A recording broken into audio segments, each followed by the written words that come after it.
ఇక్కడ మరి సర్వేశ్వర్ గారు వచ్చారు కదా, మరి మామయ్యకి ఇక్కడ మనం వెళ్ళిపోదామని చాలా మంది అన్నా, చాలా మంది మీకు ఇన్ని కోట్లు ఇస్తాము రండి అని పిలిచిన మా నాన్నగారు ఒకటే మాట అన్నారు. నేను నమ్ముకున్నాను తెలుగుదేశం పార్టీకి.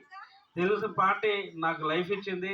తెలుగుదేశం పార్టీ కోసం నన్ను ఏదో చేయాలి అంతే తప్ప నేను చనిపోతే తెలుగుదేశం పార్టీలో నాకి తెలుసు జెండా కప్పి నన్ను ఇచ్చేయాలని మా నాన్నగారు చెప్పిన కొద్ది రోజుల్లోనే మా నాన్నగారు చనిపోవడం జరిగింది. మరి మా నాన్నగారు ఏ విధంగా అలాగ మాట్లాడారో నాకైతే తెలియదు, కానీ నిజంగా ఆయన జీవితం ఆయన ఊహించుకున్నట్టే చెప్పడం జరిగింది ఆ రోజు. అలాగే మరి ఇంత కమిట్మెంట్ ఇంత డెడికేషన్ ఉన్న మా నాన్నగారు మరి చనిపోయిన తర్వాత న్యాయం చేయవలసిన బాధ్యత నిజంగా పార్టీకి ఉందా లేదో చెప్పండి ఒకసారి.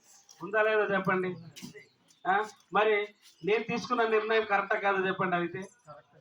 ఎందుకంటే అదే అంటే ఇంత కమిట్మెంట్గా ఉన్నాము, ఇంత డెడికేషన్గా ఉన్నామే, మరి ఇంత చేసిన పార్టీ మమ్మల్ని ఆదరించకపోతే తప్ప చెప్పండి ఒకసారి.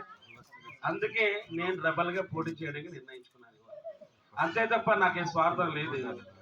నిజంగా మా కోసం కానీ మా కుటుంబాని కోసం కానీ ఒక్క పనైన పార్టీ చేస్తుంటాయి.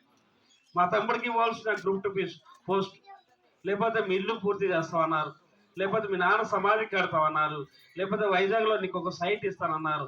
ఈ ఒక్క కమిట్మెంట్లో ఒక్కటి చేసిన ఇవాళ నాకు పార్టీ నాకు చేసిందని చెప్పి ఇవాళ పార్టీకి నేను కట్టుబడి ఉండాల్సింది ఇవాళ. అందుకే నాకే అన్యాయం చేసినప్పుడు, నాకే జరిగినప్పుడు రేపు భవిష్యత్తులో నాలాగా ఇంకో నాయకుడికి జరగకూడదు, లేకపోతే ఇంకో వ్యక్తికి జరగకూడదు అని చెప్పి ఇవాళ నేను ఛాలెంజ్గా తీసుకున్నాను. ఇవాళ ఛాలెంజ్ తీసుకొని మీరు నన్ను గుర్తించకపోవచ్చు, కానీ నన్ను జనాలు ఖచ్చితంగా గుర్తించాలని చెప్పి ఇవాళ బహిరంగ స్టేట్మెంట్ ఇచ్చాను బాబు గారు.